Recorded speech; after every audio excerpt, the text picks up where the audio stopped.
灰姑娘不小心跑丢了水晶鞋，结果被姗姗来迟的王子捡到，而灰姑娘早已没了踪影。为了找到水晶鞋的主人，王子邀请了全国女性试穿，只要能穿上水晶鞋，就可以嫁给王子。无论是满头白发的老奶奶，还是200多斤的大妈，都不放过。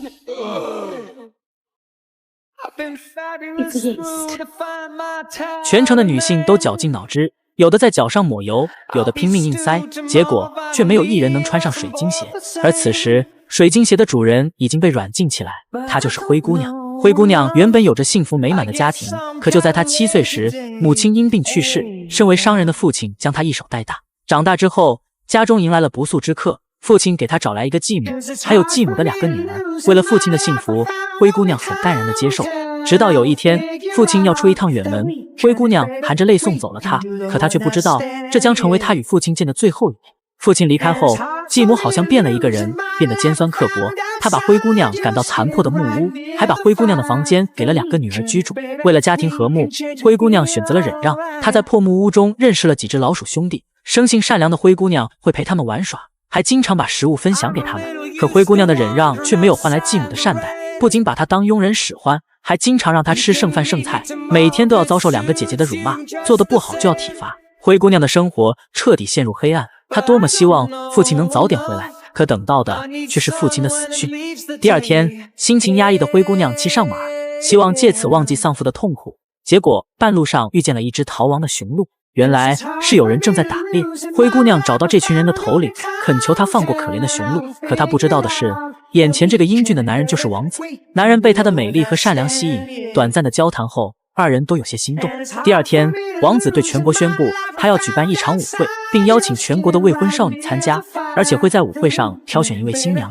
灰姑娘的继母也得知了消息，并为2个女儿准备了10分昂贵的礼服。刻薄的她当然不会为灰姑娘准备。可当灰姑娘穿着妈妈的旧礼服出现时，继母脸都绿了，她的2个女儿瞬间就被比了下去。继母还不死心，假装欣赏礼服，然后一把撕烂。她丑陋的女儿更是嫉妒的面目全非，也上来撕了一把。这一晚，灰姑娘哭得很伤心，让她伤心的并不是错过舞会，而是妈妈的礼服被撕烂了，这是妈妈留给她最重要的2件东西之一。就在这时，她的身后出现了一位衣着破烂的老婆婆，她向灰姑娘讨一碗牛奶喝。善良的人从不吝啬自己的爱心，尽管哭得梨花带雨，灰姑娘还是毫不犹豫为她盛了一碗。没想到，老婆婆喝完牛奶后，竟然摇身一变，成了一个身着白裙的小仙女。仙女拿着魔法棒，对着灰姑娘轻轻一挥，蓝色的魔法蝴蝶围绕着灰姑娘翩翩起舞，粉色的裙子渐渐变得朦胧，紧接着更多的蓝色蝴蝶出现，灰姑娘旋转着裙摆，梦幻的蓝色覆盖了裙身。这并不是一场梦，这条裙子由12层蓝色轻纱编织而成，无数晶莹的钻石规则排列，使得裙身更加璀璨夺目。本就肤白貌美的灰姑娘穿上它，简直就是在逃公主。想要参加王子的舞会，没有马车怎么行呢？小仙女来到温室，对着南瓜施以魔法，南瓜闪了闪，随即开始不断疯长，很快就将温室撑得满满。躲在温室中的鼠兄鼠弟们撒腿就跑，仙女和灰姑娘凭借身材优势挤出门外，温室再也承受不住应声破碎。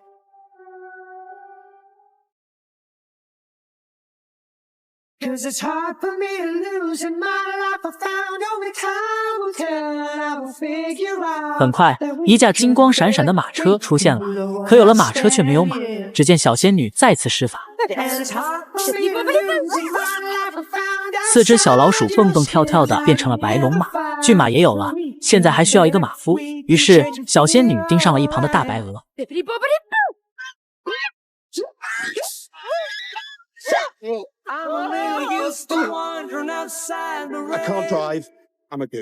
就连一旁闲着的小蜥蜴也没放过。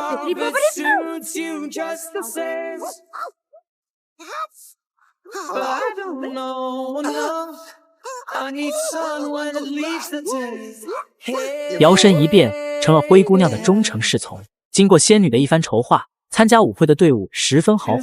可就当灰姑娘踏上马车时，她的鞋子落入仙女眼中，实在是显得格格不入。仙女轻挥仙女棒，2只梦幻般的蝴蝶围绕双脚旋转，彩色的晶莹斑点汇聚在一起，变成了一双蝴蝶样式的7彩水晶鞋。仙女叮嘱灰姑娘，今晚没有人会认出你，但你必须在12点前回到这里，不然魔法便会失效。此时的王宫灯火通明，烟花在空中绽放，仿佛懵懂的少女与爱的初次碰撞，美丽且璀璨。女孩们盛装出席，只为在选秀舞会上得到王子的青睐。就在这时，一袭梦幻的蓝色出现在高台上，热闹的舞会顿时安静。这位仿佛是上帝精心雕琢过的美丽女孩，将所有人都深深吸引，也让在场的女孩都黯然失色。灰姑娘悠悠欠身行礼，轻捻裙纱走下楼梯。舞池里，所有人都不自觉地为她让路。在另一头，被深深吸引住的王子微笑着迎了上去，他搂住灰姑娘的腰，风度翩翩。灰姑娘微微一笑，二人在舞池的最中央起舞，成为了全场的焦点。And it's hard for me to lose in my life. I found outside your skin right near the fire. The weekend, baby, we can change and feel alright.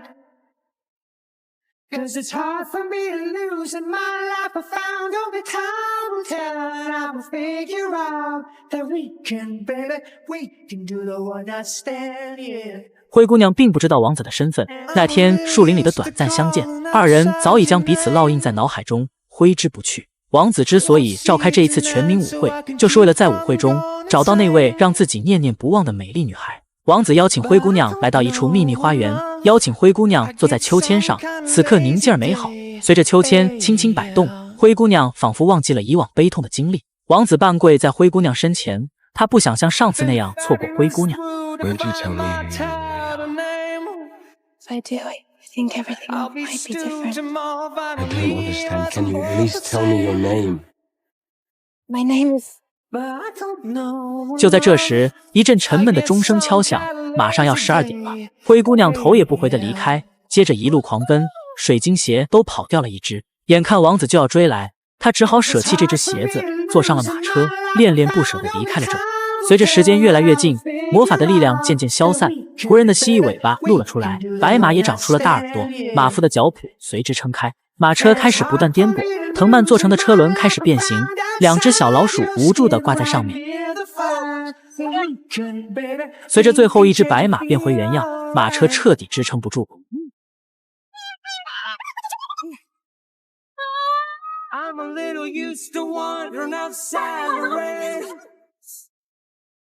You can lead me to Margaret soon. 回到家后，灰姑娘将仅剩的水晶鞋藏在地板下，可最终还是被继母发现，不仅将水晶鞋砸碎，还把灰姑娘锁在灰暗的阁楼，永远不让她出来。不久后，老国王已经油尽灯枯，弥留之际，他希望王子不必再为了政治利益联姻，勇敢地去寻找自己真正所爱之人。有了父亲的支持，王子对外邀请所有女性试穿水晶鞋，女孩们知道后各出奇招，或许是命中唯一，没有一个人能穿上它。如今还剩下一家没有试穿，那就是灰姑娘家。继母的2个女儿知道后兴奋异常，不自觉地跳起了舞，而阁楼里的灰姑娘正载歌载舞，只不过4只小家伙却焦躁不安，似乎有什么重要的消息想告诉灰姑娘。另一边，2姐妹使出吃奶的劲，怎么也穿不进去，不是你们的终究不是你们的，硬塞也塞不进去。小老鼠们看不下去了，跳上了窗户，试图将铁栓拉下。最胖的小老鼠扔下手中的奶酪，一跃而上。小胖鼠真没白吃。随着窗户打开，歌声传入士兵们的耳中，空灵的歌声中却能听出一丝凄美。一名士兵脱下军帽，正是隐藏其中的王子。他命令士兵将那位女士请下来，而继母却百般阻挠。We'll see about that. Miss. I begged you to do this. And I forbid you to forbid her. Who are you to stop an officer of the king? 灰姑娘走下楼梯，看着镜中的自己，灰姑娘却犹豫了。就在这时，她想起母亲留给自己的，除了那件旧礼服以外的另一件东西，那是一段话。这段话是灰姑娘心中仅存的信念，扛过了父母亲的离世，扛过了继母的虐待，扛过了那一段深陷黑暗的生活。看着镜中的自己，露出坚定的笑容。他来到客厅，见到了王子。I'm Cinderella. I'm no princess. I have no carriage, no parents. Darling, you take me to hell. 王子轻轻拖着她的脚，为她穿上水晶鞋。临走前，灰姑娘原谅了继母，继母自知无颜留在这片土地，没多久便远走他乡了。不久后，王子与灰姑娘举办了盛大的婚礼，自此影片结束。随着年龄的长大，你或许已经不会被灰姑娘的故事所感动。正如现实生活中，身份的巨大差距很难让两个人幸福长久。可灰姑娘的坦诚、乐观以及对黑暗生活的坚韧不屈，才是她通往幸福的阶梯。我是海茄，喜欢的点个关注，带你看更多精彩电影。